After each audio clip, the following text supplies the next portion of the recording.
সূরা মারিজের 19 নম্বর আয়াত, আমি মানুষকে সৃষ্টি করছি জন্মগত লোভী। আচ্ছা, তারপরে আয়াত 20 নম্বর আয়াতে বলতেছে আমি মানুষকে সৃষ্টি করছি অধৈর্য দিয়া। 21 নম্বর আয়াতে বলতেছে সূরা মারিজের 70 নম্বর সূরা মারিজ 21 নম্বর আয়াতে বলতেছে আমি মানুষকে সৃষ্টি করছি সে কৃপণ। তাহলে এখানে 3 গুণ অলরেডি মানুষ জন্মগত ভাবে, না মানুর কথা কয় নাই, মানুষের কথা কইছে, ইনসানের কথা কইছে যে ইনসান জন্মগত ভাবে লোভী, ইনসান জন্মগত ভাবে সে অধৈর্য আর অস্থির, ইনসান জন্মগত ভাবে সে কৃপণ। তাহলে 3 গুণ এখানে, আরো অনেক গুণ আছে অন্য সূরায় কই দিন নেই।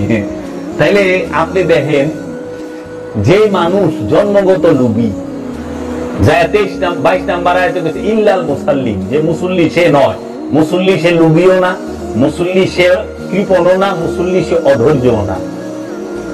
আবার আল্লাহ কোরআনে সূরা বাকারায় কইতেছে যে তোমরা আমার কাছে সাহায্য চাও, ইয়া আইয়ুহাল্লাযিনা আমানু, আমানুকে বিশ্বাসীকে বলতেছে বেসাবরে বেশহীদ সাবরে ওয়াসসালাম, আমার কাছে সাহায্য চাও।